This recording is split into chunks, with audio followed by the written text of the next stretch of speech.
Bwana, mambo vipi? Mambo ni aje mwana familia wa Together Online? Ni wakati mwingine tena tumekutana tuzungumze kuhusiana na hiki ambacho kinaendelea huko kwenye mitandao ya kijamii. Bwana, tuko hapa na tuko hapa na bwana Mwijaku. Mwijaku bwana, siku ya jana siku ya leo ameweza kufanya interview na kuzungumza kuhusiana na yeye na kesi ambayo inamkabili ya wale wanafunzi kuweza kufanyiana vitu vya ajabu. Sasa Mwijaku ameweza kwanza kukanusha kuhusiana na issue ya yeye kuitwa na jeshi la polisi, ambako anasema mimi nipo naendelea na kazi zangu, mimi nipo naendelea na maisha yangu.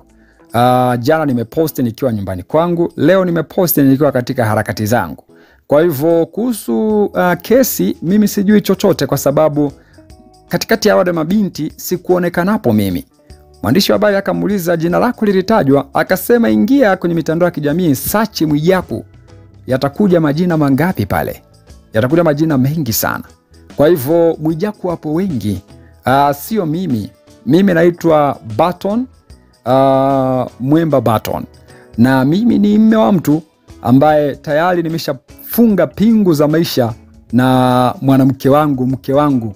Sasa akasema kama kuna mwanamke yoyote, binti yoyote, yani mwanamke yoyote jinsia ya kike anatongozwa na Mwijaku au yupo katika mahusiano na Mwijaku, basi atambue kuwa huyo mtu anapotezewa muda, kwa sababu Mwijaku yupo na mwanamke wake, yeye ni mume wa mtu. Tumsikiliza hapo akizungumza jamaa. Wasiwasi sana kwamba hivi DC kule tafika.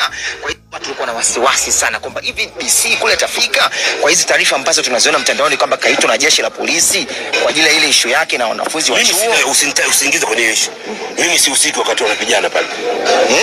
Usinichafue. Wale kuna mmoja wao dada anazungumza, umeenda mwana Mwijaku. Ndio sasa Mwijaku, ingia hapo Instagram andika Mwijaku utakutana na wangapi. Kwa hiyo usiki na ile beef. Mimi ni Mwemba Barton, Mwemba aka Mwijaku DC, mume wa Alice Godfrey Mchalu, full stop. Tena naomba niweke wazi, kama kuna binti wa mtu nipo na chati naye, naongea naye, sijui na kutongoza na kudanganya. Mimi tayari nimepiga pingu ya maisha na Alice Godfrey Mchalu.